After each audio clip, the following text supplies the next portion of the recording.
As a former Methodist and interested in the ministry of healing, I have several books by the Reverend Howard Booth, who in the 80s became advisor for the Methodist Church on health and healing. Today I'd like to share with you his and my thoughts on Psalm 42. We're all aware of how our moods change. We can wake up feeling cheerful, and then an incident occurs which upsets us. Or we wake up dreading the day ahead, and then something nice happens which cheers us up. The question isn't how we avoid these differing moods. They're a part of life. The question is how best to deal with them, especially the downbeat ones. In this strange time we're living in, we may find our moods fluctuating even more than usual. For help, we can turn to the Psalms. All the emotions and moods of life are in the Psalms. Psalm 42 starts, "As a deer longs for flowing streams, so my soul longs for you, O God. My soul thirsts for God, for the living God." This vivid picture of an animal seeking refreshment from a stream reflects the mood of the psalmist.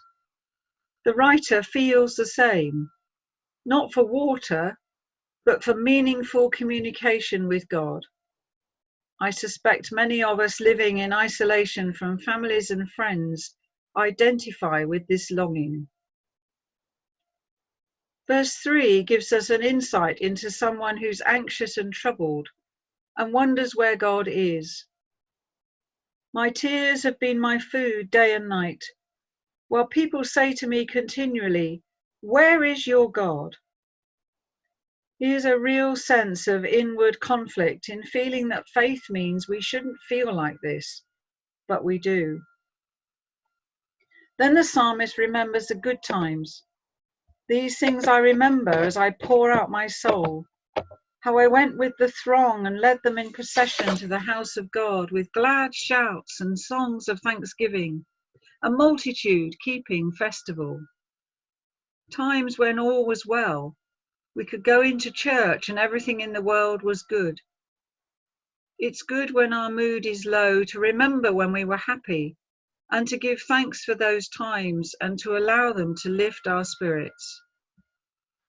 The psalmist then writes again of feeling despondent. "My soul is cast down within me. Deep calls to deep at the thunder of your cataracts. All your waves and your billows have gone over me."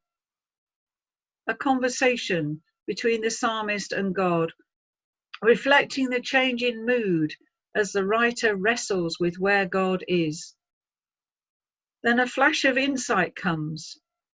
By day the Lord commands his steadfast love, and at night his song is with me, a prayer to the God of my life. Making a deliberate choice to lift our head during times of darkness puts us in a better position to receive the blessings of light. This means keeping going with prayer discipline and sharing in worship even when we don't feel like it. At the end of the psalm, the previous verses are then repeated, except now the psalmist's faith is mocked. "I say to God, my rock, why have you forgotten me? Why must I walk about mournfully because the enemy oppresses me? As with a deadly wound in my body, my adversaries taunt me, while they say to me continually, 'Where is your God?' Why are you cast down, O my soul? And why are you disquieted within me?"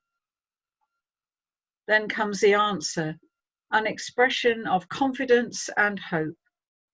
Hope in God, for I shall again praise him, my help and my God. Mood swings are universal and probably now more prevalent than ever. So take comfort from your tears. They can bring release. Darkness is often the prelude to the dawn. Remember your high moments, relive them, recapture those feelings, and be uplifted. Take strength from the faith of others. Your experience is shared by many, Finding God in the depths will lead you to the heights. But most of all, be confident in God. He knows our longings and he will respond.